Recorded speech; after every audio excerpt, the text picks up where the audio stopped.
अस्सलामुअलैकुम dear students, आज अल्लामा Iqbal open university के फ़िज़िक्स 1 के प्रोग्राम में मैं आपका रिसोर्स पर्सन अब्दुल रहमान आपकी खिदमत में हाजिर हूँ। आज के लेक्चर में हम डिस्कस करेंगे कि परपेंडिकुलर एक्सिस थ्योरम क्या होता है, मोमेंट ऑफ इनर्शिया क्या होता है, टॉर्क ऑफ रोटेटिंग ऑब्जेक्ट्स क्या होता है और finally energy and work done of the rotating objects किस तरीके से उनके फार्मूलाज वगैरह ड्राइव किए जाते हैं। तो आइए सबसे पहले हम ये देखते हैं कि परपेंडिकुलर एक्सिस थ्योरम क्या है। तो उसके लिए एक स्लाइड पे जाते हैं। परपेंडिकुलर एक्सिस थ्योरम ये कहता है कि कोई भी रिजिड बॉडी जिसका कोई प्लेनर फेस हो, उसका मोमेंट ऑफ इनर्शिया उसके परपेंडिकुलर एक्सिस से जो गुजर रहा हो, जो कि इस केस में आपके पास जी एक्सिस है, इसका मोमेंट ऑफ इनर्शिया इक्वल होगा जो कि इसके प्लेन के ऊपर दो परपेंडिकुलर एक्सिस बनेंगे उनके सम के। यानी कि सिंपल वर्ड्स में इस पूरी बॉडी को अगर आप जी एक्सिस के गिर्द इस तरीके से रोटेट करें और उसका मोमेंट ऑफ इनर्शिया कैलकुलेट करें, या फिर इसी पॉइंट के अबाउट इस तरह से एक्स एक्सिस के गिर्द रोटेट करें एंड वाई एक्सिस के गिर्द रोटेट करें, जिसको आई एक्स और आई वाई कहा गया है, तो ये परपेंडिकुलर एक्सिस थ्योरम ये कहता है कि आई जी आपके पास आई एक्स प्लस आई वाई के इक्वल होगा। यानी कि परपेंडिकुलर एक्सिस के गिर्द मोमेंट ऑफ इनर्शिया उसके परपेंडिकुलर दो एक्सिस जो कि उसके प्लेन में हैं उनके सम के इक्वल होगा। सो अभी हमने देखा कि एक रिजिड बॉडी जो कि किसी प्लेन के ऊपर है, जिसका एक प्लेनर फेस है, उसके परपेंडिकुलर एक्सिस के ऊपर अगर आप जो उसके सेंटर में से पॉइंट गुजर रहा है मोमेंट ऑफ इनर्शिया निकालें, वो इक्वल होगा उस प्लेन के ऊपर मौजूद दो परपेंडिकुलर एक्सिस के गिर्द मोमेंट ऑफ इनर्शिया के। तो ये भी हमने एक सिंपल सा केस देखा जिसके अंदर हमने मैस को कोई वेरिएबल नहीं बनाया था, एक सिंपल प्लेन था। अब हम इसी फार्मूले को जनरलाइज करेंगे और हम ये देखेंगे कि एक रिजिड बॉडी जिसके हम छोटे छोटे अगर मैसेज लें और उसके ऊपर अगर परपेंडिकुलर एक्सिस थ्योरम लगाएं तो आया वो वैलिड है या नहीं। तो आइए उसके लिए एक फिगर देखते हैं। फॉर एग्जांपल ये एक रिजिड मैस है, रिजिड बॉडी है। हमने इसके ऊपर छोटा सा पैच ले लिया है जिसको यहाँ पे डेल्टा एम कहा गया है, और डेल्टा एम इस तरीके से कहा गया है कि अगर हम इन तमाम पैचेस को मिलाएं तो आपके पास total mass of rigid body आ जाएगा। अब आप इस तरह से देखिए कि इसका एक ओरिजिन ले लीजिए, इसको आप ओ कह दीजिए। अगर आप डेल्टा एम का moment of inertia along x axis देखना चाहते हैं तो आपके पास मोमेंट ऑफ इनर्शिया होता है एम आर स्क्वायर। तो यहाँ पे आर आपके पास क्या आ जाएगा, ये वाला डिस्टेंस, ये वाला डिस्टेंस। तो आपके पास डेल्टा आई एक्स क्या आ जाएगा, डेल्टा एम वाई स्क्वायर। और इसी तरीके से अगर आप वाई एक्सिस में इसको इस पॉइंट के गिर्द रोटेट करें तो आपके पास डिस्टेंस कौन सा आएगा, एक्चुअली वो एक्स एक्सिस का आएगा। यानी कि बॉडी इस तरीके से अगर मूव करेगी तो डिस्टेंस ये आपके पास आएगा जो कि हॉरिजॉन्टल लाइन में है। इसी तरीके से अगर आप एक परपेंडिकुलर एक्सिस ले लें जी, और अगर आप इस डेल्टा एम को इसी पॉइंट के गिर्द रोटेट करें तो आपके पास एक डिस्टेंस आएगा जिसको हमने यहाँ पे आर कहा हुआ है, डेल्टा एम आर स्क्वायर। इस फिगर की ज्योमेट्री से आप देख सकते हैं कि यहाँ पे एक ऐसी फिगर बन रही है जिसका ये डिस्टेंस x है, ये डिस्टेंस y है और ये r है। तो आप लिख सकते हैं पाइथागोरस थ्योरम से कि r square is equal to x square plus y square. यानी कि delta I x plus delta I y आप लिख सकते हैं delta m x square plus y square. X square plus y square r square के equal है।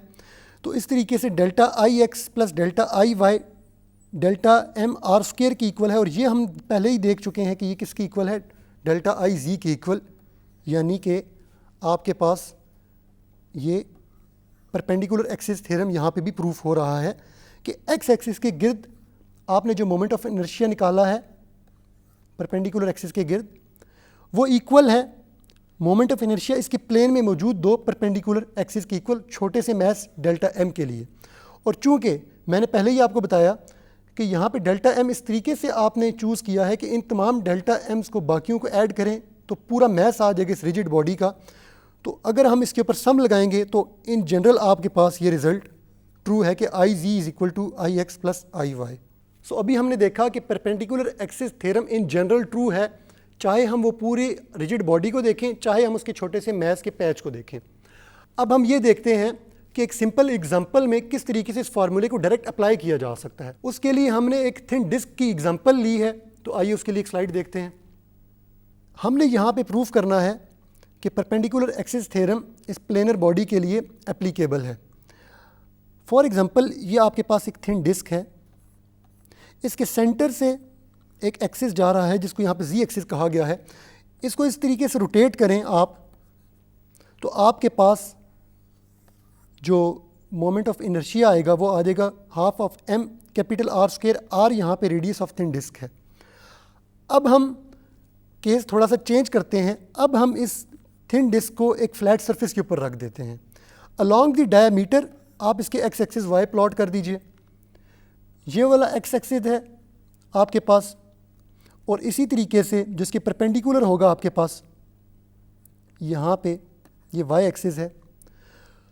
तो जब आप इसको एक्स एक्सिस के गिर्द मोमेंट ऑफ इनर्शिया निकालेंगे तो कैलकुलेशन के बाद ये निकलेगा 1/4 एम आर स्क्वायर। चूँकि वाई एक्सिस इसी के बिल्कुल सिमेट्रिक है, तो यहाँ से भी आपके पास मोमेंट ऑफ इनर्शिया आ जाएगा 1/4 कैपिटल एम आर स्क्वायर। अब आप आई एक्स और आई वाई को ऐड करें, यानी कि 1/4 capital m r square plus 1/4 capital m r square, जो कि I x plus I y के इक्वल है। इसका एलसीएम ले तो आपके पास आ जाएगा 1/2 कैपिटल एम आर स्क्वायर, और ये एग्जैक्टली इक्वल है आपके पास इसके। तो यहाँ से भी ये प्रूफ हो गया कि I G is equal to I x plus I Y है। इस केस के अंदर आप देखिए कि पहले आपने इस थिन डिस्क को जी एक्सिस के गिर्द इस तरीके से घुमाया है, और जब आपने आई एक्स निकालना है तो आपने इस तरीके से घुमाया है, और फिर अगर यहाँ पे आपका वाई एक्सिस है तो इस तरीके से ये फ्लिप करेगा। तो इसका मोमेंट ऑफ इनर्शिया आई जी वो इन दोनों के मोमेंट ऑफ इनर्शिया के सम के इक्वल होगा। परपेंडिकुलर एक्सिस थ्योरम अप्लाई किया एक थिन डिस्क के लिए। इसको बेहतर समझने के लिए हम इसे एक और फिजिकल एग्जांपल के ऊपर अप्लाई करते हैं। 4 tiny spheres are fastened to the ends of 2 rods of negligible mass lying in xy plane from an unusual pattern. We shall assume the radii of the sphere are small comparable with the dimensions of rods. इसमें इस तरीके से कहा गया है कि ये आपके पास 2 rods हैं, इनके चारों एंड्स के ऊपर मैसेज फास्टेंड हैं, बांधे हुए हैं। इन 2 एंड्स के ऊपर स्मॉल मैस हैं और इन 2 के ऊपर कैपिटल मैस m है। अब क्वेश्चन क्या है, if the system rotates about the y axis, अगर सिस्टम वाई एक्सिस के गिर्द रोटेट करे, वाई एक्सिस के गिर्द रोटेट करने का मतलब है कि ये पूरा इस तरीके से रोटेट करे। Find the moment of inertia and the rotational kinetic energy of the system about this axis. तो हमने about y axis moment of inertia और रोटेशनल काइनेटिक एनर्जी कैलकुलेट करनी है। सबसे पहले आप ये देखिए कि जब ये पूरा सिस्टम वाई एक्सिस के गिर्द रोटेट करेगा तो स्मॉल मैस m की कंट्रीब्यूशन मोमेंट ऑफ इनर्शिया में नहीं आएगी, क्योंकि मोमेंट ऑफ इनर्शिया का जनरल फार्मूला है m r स्क्वायर। चूँकि ये मैस स्मॉल मैस m इसके केस में r 0 है, क्योंकि आप वाई एक्सिस के गिर्द ही रोटेट कर रहे हैं, तो इन दोनों के लिए मोमेंट ऑफ इनर्शिया 0 आ जाएगा। जो मैसेज कंट्रीब्यूट करेंगे वो ये 2 मैसेज हैं। तो आप अगर वाई एक्सिस के गिर्द आई वाई लिखिए तो आपके पास मैसेज चूँकि 2 हैं, तो आप ये देखिए कि इस मैस का जो रोटेटिंग एक्सिस है से डिस्टेंस कितना है a, तो capital M a square plus यहाँ से भी इसका डिस्टेंस कितना है कैपिटल M a स्क्वायर। तो moment of inertia about y axis आपके पास आ जाएगा 2m a square. Kinetic energy of rotating object चूँकि हम देख चुके हैं कि वो हाफ आई ओमेगा स्क्वायर की इक्वल होती है, और यहाँ पे अबाउट वाई एक्सिस जो आपका ये सेटअप मूव कर रहा है उसकी काइनेटिक एनर्जी में यहाँ पे आई की जगह आई वाई आ जाएगा। और चूँकि आई वाई आप पहले से कैलकुलेट कर चुके हैं, यहाँ पे आई वाई की वैल्यू पुट की आपने, यहाँ से 2 से कैंसिल हो गया, तो काइनेटिक एनर्जी आपके पास आ गई है capital M a square omega square. यहाँ पे ओमेगा फ्रीक्वेंसी है अबाउट वाई एक्सिस रोटेशन की, और a यहाँ पे फिक्स्ड डिस्टेंस है, और यहाँ पे कैपिटल मैस m यहाँ से आ रहा है। सो अभी हमने देखा कि अगर 4 मैसेज 2 रॉड्स के कॉर्नर्स पे लगे हुए हैं और उसको हम किसी एक फिक्स्ड एक्सिस के गिर्द रोटेट करें तो किस तरीके से moment of inertia and then kinetic energy easily आप डिराइव कर सकते हैं। अब इसी केस को थोड़ा सा चेंज करते हैं, हम इन तमाम 4 मैसेज को एक्सिस से थोड़ा सा शिफ्ट कर देते हैं, यानी कि जो एग्जैक्टली पहले एक्स एक्सिस के ऊपर था अब उसको हमने थोड़ा सा शिफ्ट किया, इस तरीके से शिफ्ट किया कि तमाम के तमाम मैसेज अब किसी एक्सिस के ऊपर नहीं हैं, वो एक्सिस से थोड़ा सा शिफ्ट हैं। तो इस केस में एक फिक्स्ड एक्सिस के गिर्द हम रोटेशन करें तो मोमेंट ऑफ इनर्शिया और काइनेटिक एनर्जी किस तरीके से डिराइव की जाएगी, आइए उसके लिए एग्जांपल देखते हैं। इस केस में आपने इन रॉड्स को थोड़ा सा शिफ्ट किया इस तरीके से कि ये वाले मैसेज वाई एक्सिस से यहाँ पे शिफ्ट हो गए और कैपिटल एम एक्स एक्सिस से यहाँ पे शिफ्ट हो गया यहाँ की रोटेशन की वजह से। अब आपको कैलकुलेट क्या करना है, suppose system rotates in x y plane about an z axis. अभी एक्स वाई प्लेन में जी एक्सिस के गिर्द रोटेट कर रहा है इस तरीके से। Calculate the moment of inertia and rotational kinetic energy about this axis. अब आपने मोमेंट ऑफ इनर्शिया और काइनेटिक एनर्जी कैलकुलेट करनी है इस रोटेशन की वजह से। तो सबसे पहले in general moment of inertia का फार्मूला होता है एम आर स्क्वायर। यहाँ पे आर उस मैस का उस पर परपेंडिकुलर एक्सिस से डिस्टेंस होता है जिसके गिर्द वो रोटेट कर रहा है। अब चूंकि ये रोटेट अलॉन्ग जी एक्सिस कर रहा है तो आप देख सकते हैं कि कैपिटल एम का अगर आप मोमेंट ऑफ इनर्शिया लिखेंगे तो ये आ जाएगा कैपिटल एम ए स्क्वायर। इसी तरीके से इसका भी सेम आएगा, स्मॉल एम के साथ जो डिस्टेंस है वो बी स्क्वायर के साथ आएगा और इसी वजह से यहाँ से भी बी स्क्वायर आएगा। तो आपके पास जी एक्सिस की गिर्द मोमेंट ऑफ इनर्शिया क्या आ गया, 2 capital m a square plus 2 small m b square. अब आप इसी रोटेशन की काइनेटिक एनर्जी कैलकुलेट करना चाहते हैं तो काइनेटिक एनर्जी का फार्मूला है for the rotation I omega square, half I omega square. I यहाँ पे मोमेंट ऑफ इनर्शिया है और ओमेगा इसकी रोटेट करने की फ्रीक्वेंसी। चूँकि मोमेंट ऑफ इनर्शिया आप ऑलरेडी कैलकुलेट कर चुके हैं आई जी, ये वैल्यू आप यहाँ पे पुट कीजिए तो आपके पास रिजल्ट इस तरीके से आ जाएगा।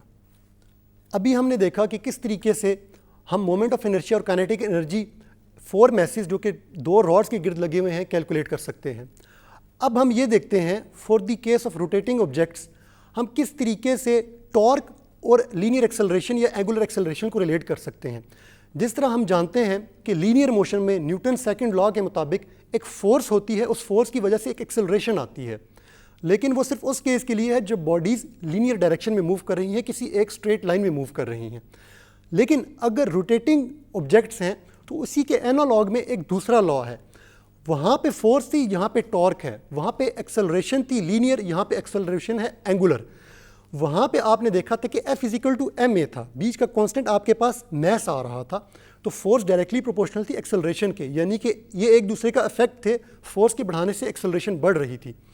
रोटेटिंग ऑब्जेक्ट्स के केस में आपके पास टॉर्क के बढ़ाने से एंगुलर एक्सेलरेशन इंक्रीज करती है, यानी कि फोर्स आपके पास रिप्लेस हो जाएगी टॉर्क से और लीनियर एक्सेलरेशन आपके पास रिप्लेस हो जाएगी एंगुलर एक्सेलरेशन से। तो आइए सबसे पहले ये देखते हैं कि मैथमेटिकली किस तरीके से इन फार्मूलाज को डिराइव किया जा सकता है। सबसे पहले एज्यूम कर लीजिए कि एक स्मॉल मैस m है, ये एक सर्कुलर डायरेक्शन में मूव कर रहा है। हमने एज्यूम कर लिया है कि प्योर सर्कुलर मोशन है जिसका रेडियस r है। हम ये जानते हैं कि अलोंग दी वेलोसिटी, टेंजेंशनल वेलोसिटी, आपके पास फोर्स टेंजेंशनल आएगी अलोंग दी रेडियल वेलोसिटी, यानी कि रेडियस की डायरेक्शन में जो फोर्स आएगी उसको हम डेल्टा एफ आर कह रहे हैं। जो टेंजेंशनल फोर्स है ये रिस्पॉन्सिबल होती है एक्सेलरेशन की इन टेंजेंशनल डायरेक्शन, यानी कि summation of F t m a t की इक्वल होगा, ये न्यूटन के सेकंड लॉ से आया जिसको हम लिखते हैं F is equal to m a. चूँकि ये फोर्स टेंजेंशनल है तो टेंजेंशनल एक्सेलरेशन में ये चेंज लेके आएगी, तो ये formula by Newton second law of motion exactly true है। अब हम ये देखते हैं कि टॉर्क क्या होता है। तो बेसिकली टॉर्क का जनरल फार्मूला होता है टॉर्क आर क्रॉस एफ, यानी कि R F sine of theta, और साइन थीटा एंगल है आर और एफ के बीच में। हमारे स्पेसिफिक केस के लिए आप देखिए कि किसी भी पॉइंट के ऊपर, यानी किसी पॉइंट को आप देख लीजिए, ये अगर आपके पास आर है और ये एफ टी है तो ये आपस में एग्जैक्टली एंगल बना रहे हैं 90 का, तो साइन 90 आपके पास क्या होता है 1, तो टॉर्क आपके पास आ जाएगा सिंपली आर एफ टॉ। तो अगर आप दोनों तरफ समीशन लें तो समीशन ऑफ टॉर्क इसकी इक्वल आ जाएगा आर समीशन ऑफ एफ के।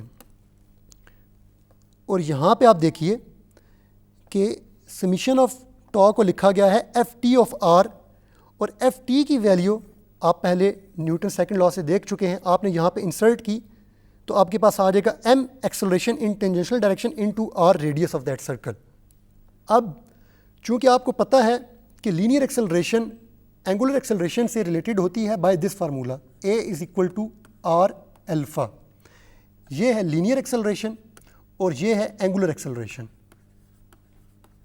प्रीवियस फार्मूला में आपने जस्ट ए की जगह आर एल्फा पुट किया तो आपके पास समीशन ऑफ टॉ यानी कि टॉर्क का सम किसके इक्वल आया है, m r square into alpha. ये है एंगुलर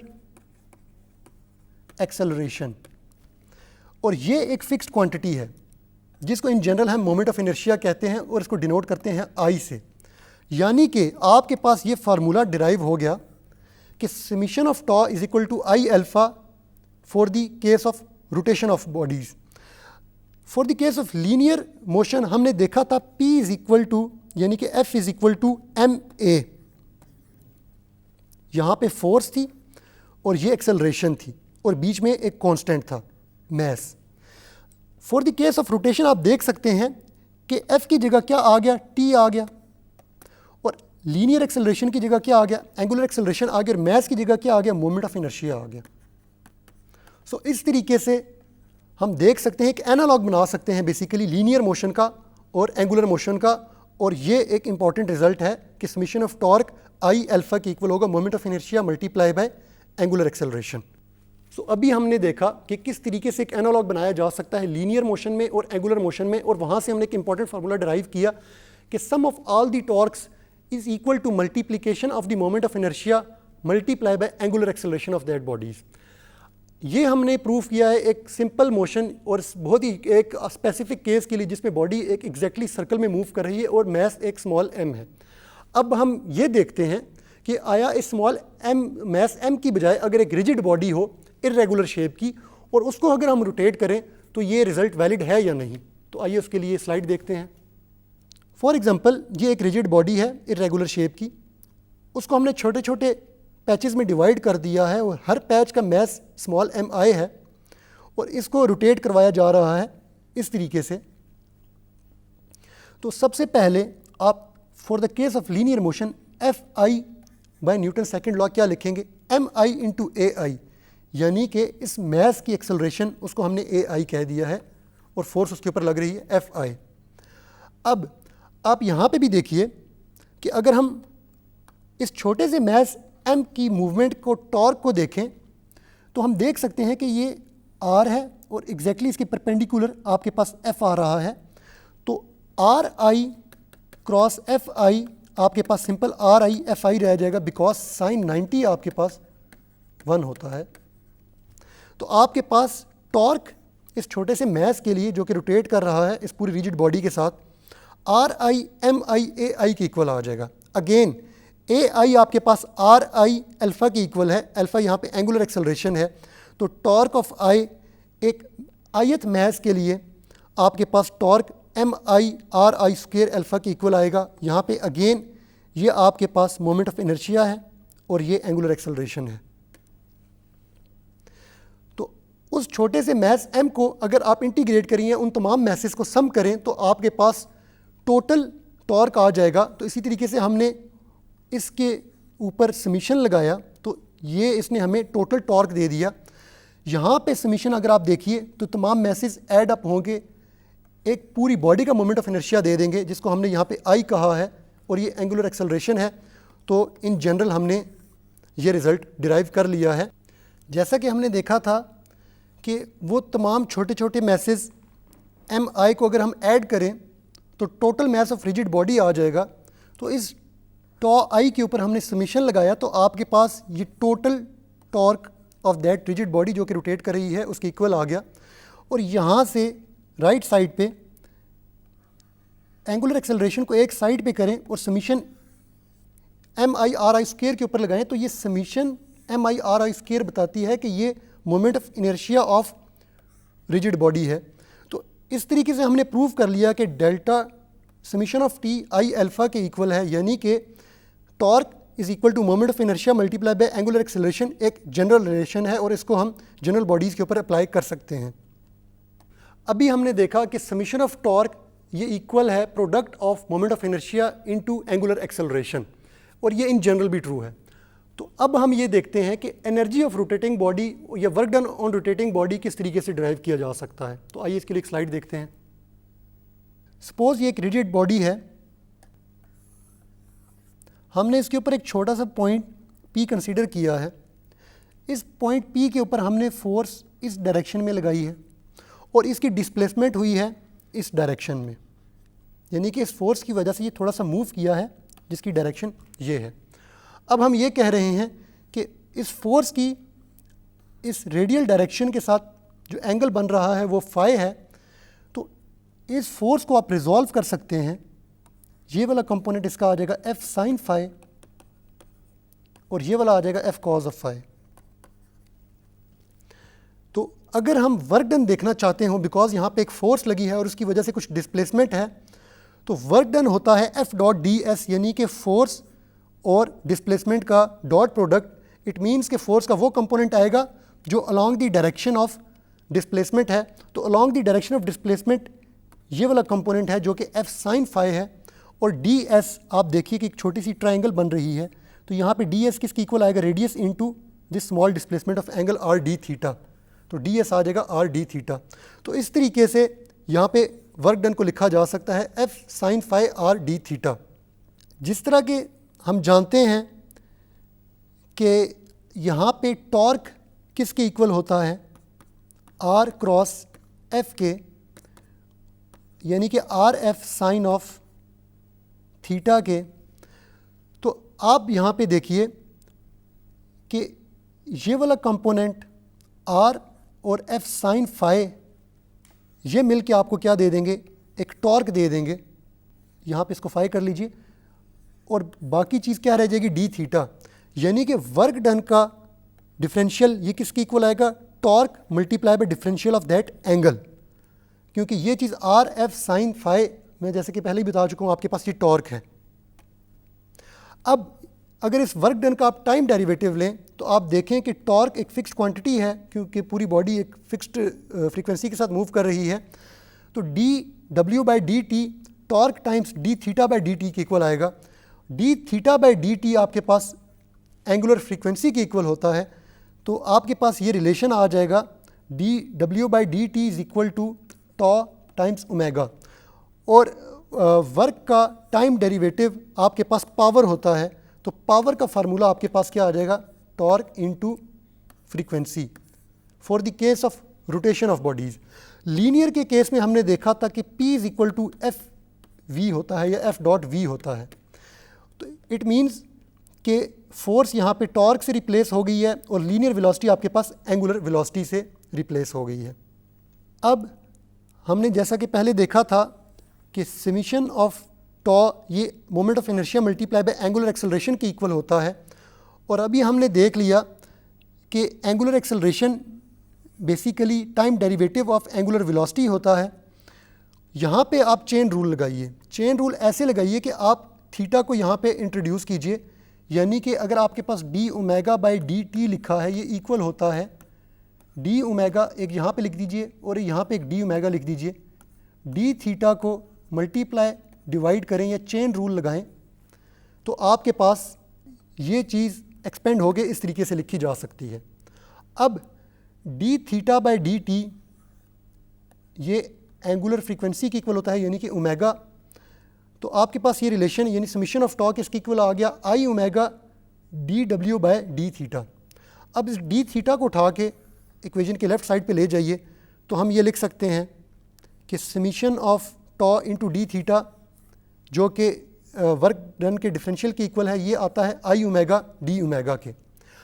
अब हम वर्क डन निकालना चाहते हैं तो दोनों तरफ इक्वेशंस के आप इंटीग्रेट करेंगे, और इंटीग्रेशन की लिमिट्स यहाँ पे क्या होंगी कि इनिशियल आपके पास एंगुलर वेलोसिटी और फाइनल एंगुलर वेलोसिटी, और यहाँ से आपके पास मोमेंट ऑफ इनर्शिया कांस्टेंट है वो इंटीग्रेशन से बाहर आएगा।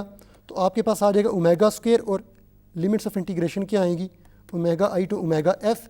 तो यहाँ से आपके पास वर्क डन इक्वल आ जाएगा half I omega F square minus half I omega I square. ये फाइनल एंगुलर वेलोसिटी है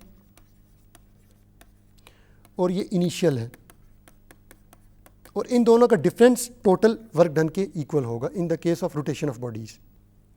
सो आज के लेक्चर में हमने डिस्कस किया कि परपेंडिकुलर एक्सिस थ्योरम क्या होता है, उससे रिलेटेड कुछ एग्जांपल सॉल्व की, और फिर हमने टॉर्क और एंगुलर एक्सेलरेशन से रिलेटेड और इन दोनों का रिलेशन देखा, और फाइनली हमने कुछ इंपॉर्टेंट फार्मूलाज डिराइव किए, जिसमें सबसे इंपॉर्टेंट फार्मूला ये था कि टोटल वर्क डन आपके पास इक्वल होगा rotational kinetic energy final point minus rotational kinetic energy at initial point के।